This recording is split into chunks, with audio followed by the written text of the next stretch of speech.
โค้งหลังเท่าไหร่12ครบนอกเด้อสายอยู่ง่ายไปโค้งเล็กเท่าไหร่หมายให้เนโคมาตรฐานนี่3อีกบ่วันนี้แทกตั้งแต่ส้นเกตมาหาเส้นกลางแล้วแทกออกมาหมายไว้ส้นเกตทั้งลุ่มก็คือกันหมายไว้มันขีดให้มันสุดๆแล้วโค้งขีดให้มันสุดๆสดๆพวกเจ้าเบิงตัวนี้เนาะมันสิป้ายไปนี่มันจะต้องขึ้นมาจากนี่ทอกันเห็นไหมนี่มันก็ต้องขึ้นคือกันนะมันทำกันจะเตยลงก็จะงามนะมองนี่เป็นบอลถือว่ายาวสุดแต่เริ่มมองทางกลางนี่ที่เหลือมันก็จะโค้งทับกันนะวันนี้ก็ขีดตั้งแต่เอวมาหาสะโพกขีดตัวนี้ไว้เนาะวันนี้เราได้คอตกอยู่นี่แล้วเขากินคอเลยภาษา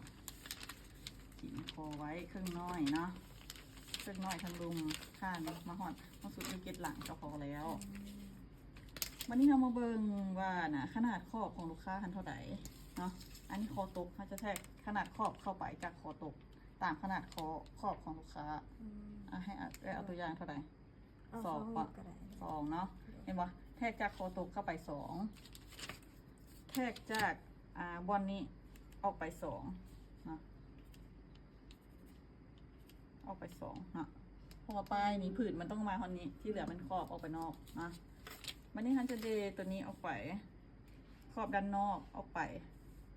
แล้วเขาเบิ่งลูกค้าหันจอยยาวคอยาวบอเนาะใครเป็นลูกค้าคอสั้นตุ้ยเตี้ย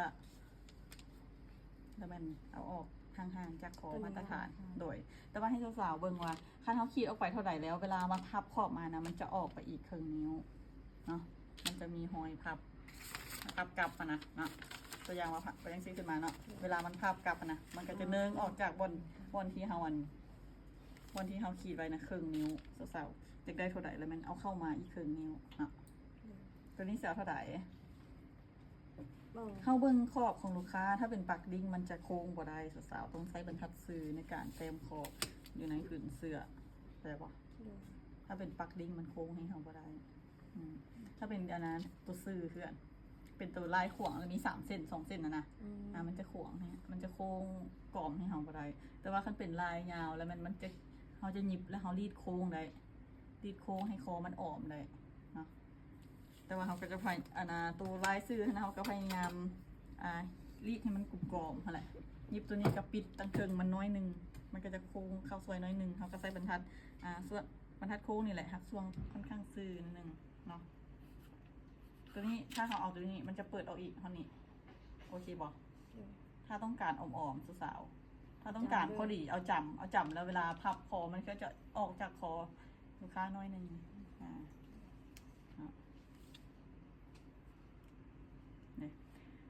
อันนี้ว่าอยากเอาตัวนี้จำตัวนี้มันอาจจะเลื่อนนิดนึงก็เพราะเป็นอย่างเพราะว่าลูกค้าก็จะใส่ผ้าเบียงอยู่เนาะ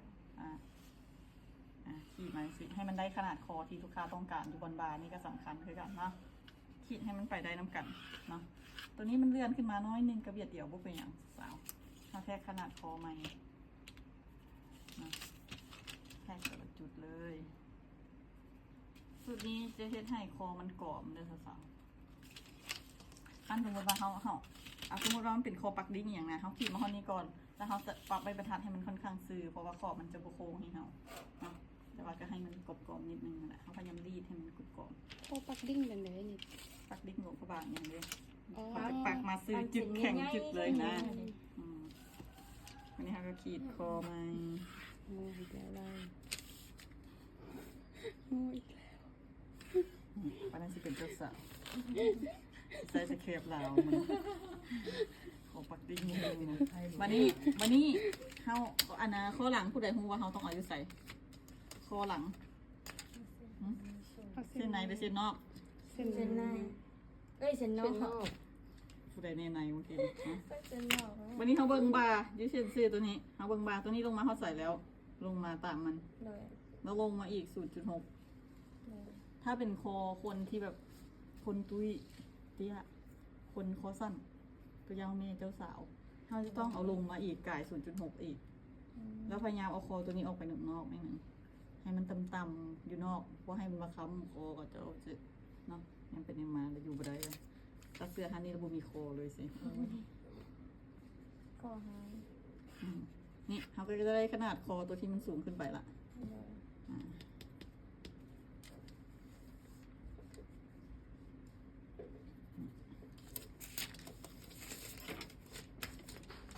ขีดตั้งจากขึ้นมาหมายขนาดคอไหมสัก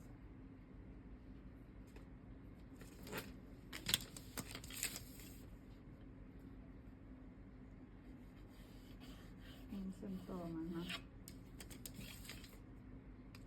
เช่นก็สำเร็จแล้วเนาะถ้าสมมติว่าขั้นก็จะเป็นป้ายที่แบบว่าบริตัดต่อติ่งกระโปรงเนาะเขาสามารถเฮ็ดป้ายแบบดั้งเดิมได้สาวๆโดยการขีดหยิบอันนี้มา3 หอย เพื่อเป็นการกินอันนี้เข้าไป เก็บ เก็บโค้งมาแล้วมันจะเหลือได้มันจะเหลือโด่งๆอยู่นี่ถ้าสมมติว่าพวกเจ้าสีดึงมันเอาลงไปอีกตีนตัวนี้มันจะยาวลงไปอีกเนาะที่จริงมันควรเก็บอยู่ตรงนี้มันควรเก็บอยู่ตรงนี้ ถ้าสมมติว่าเขาบ่เฮ็ดกีบยกแยกนะกีบยกแยกเขากระพับเลยกินกระซับเข้าไปเลยกระเบียดหนึ่ง มันมาโคงมันแอว มันมาโค้งเขาเบิ่งปลายมัน อันนี้เนื่องขึ้นในหนึ่งปลายบอลที่เขาจะกินเขาเอาเนื่องมาหาเอว จับแอลเนาะ โดยแล้วเขาแต้มทรงคอมันใหม่เต็มคืน ตัวนี้กินมันจะกระซับเลย มันจะกอดได้ซีดีนะแต่ว่าคันเป็นแอลตัดต่อนะคะต้องขีดตัวนี้ไว้เขากินตัวนี้เอาแต่ว่าคันแอลว่าตัดต่อแอลลงไปเลย แล้วก็จะมาเสริมแต่อันนี้อยู่นี่เขาสามารถเฮ็ดกิจแบบนั้นได้นะ ถ้าตัดต้องกับกินเป็นด้วยกัน ถ้าตัดต่อขนาดที่ต้องกินบ่ทันห้อยต่อของเจ้านี่วันนี้มันเหลือเจ้าต้องดึงลงไปให้มันกระซับมันก่ายแอวทางนี้มาแล้วอยู่นี่แอวทางนี้มาแล้วอยู่นี่มันจึงกระซับได้ถ้าพวกเจ้าบ่กินนะมันต้องมีกลิ่นแล้วคันเป็นแอวธรรมดาแนะนำให้เป็นสูแบบ ถ้าเขาไปเก็บเขากับกินคือกันแบบนี้มันน้อย โดย ถ้าเขาแบบเห็ดเก็บ แม่น เก็บน้อย แม่นกิดเนี่ยออกมานิดนึงเนาะแจงมาหาเศษเอวมันให้มันกระจายออกมันจะงามภาษากิดนี้เขาจะยาวสุดเป็นนิสันเนาะให้ก็หยิบน้อยมันก็กระซับเขาแล้วนะแล้วเขาหยิบแล้วใส่ใส่สาบแล้วเขาค่อยเอาขอบมาปุกถ้ามันมีขอบเนาะถ้ามันบ่มีขอบกับว่าต้องเฮ็ดอันนี้กินเลย เพราะว่ามันจะเห็นขอบอยู่ตรงนี้ เพราะว่าเสื้อปลายเขาจะเห็นแบบหยิบขอบหลอกเนาะกินอยู่บาร์ลงมานี่ให้มันเห็นหอยหยิบซื่อๆลงมานี่ถ้าสมมติว่าลูกค้าแบบบ่มีขอบบ่มีอย่างแบบเอาเพลมันเองเห็นขอบว่าสันจ้ะนะคะแค่หยิบน้อยๆมันคือตัดต่อแบบมีขอบขนาดขอบซ้ำนี่สินะก็จะง่ายไวแล้วมันก็เห็นให้คออ่อมอีกถ้าเราไปตัดต่ออันนี้ออกมาแล้วมันคอมันจะเงิงแล้วก็เบี้ยว อันนั้นเขาตัดสาบตัวนี้ ชุดเลย ชุดอย่างนี้นะเขาก็เลยออกมาบานเพื่อจะตัด โดยบอกออกไปบาร์ก็ได้ นิดผักขาวซื่อ ก็เพื่อเอาไปหลายๆนิดนึงเพื่อเขาขับม้วนเต่งมันเป็นเศษทิ้นเที่ยนแล้วก็เต่งเลยค่ะแซกแล้วเต่งเลยคนเด็กเนาะมีอย่างเพิ่มเติม ๆ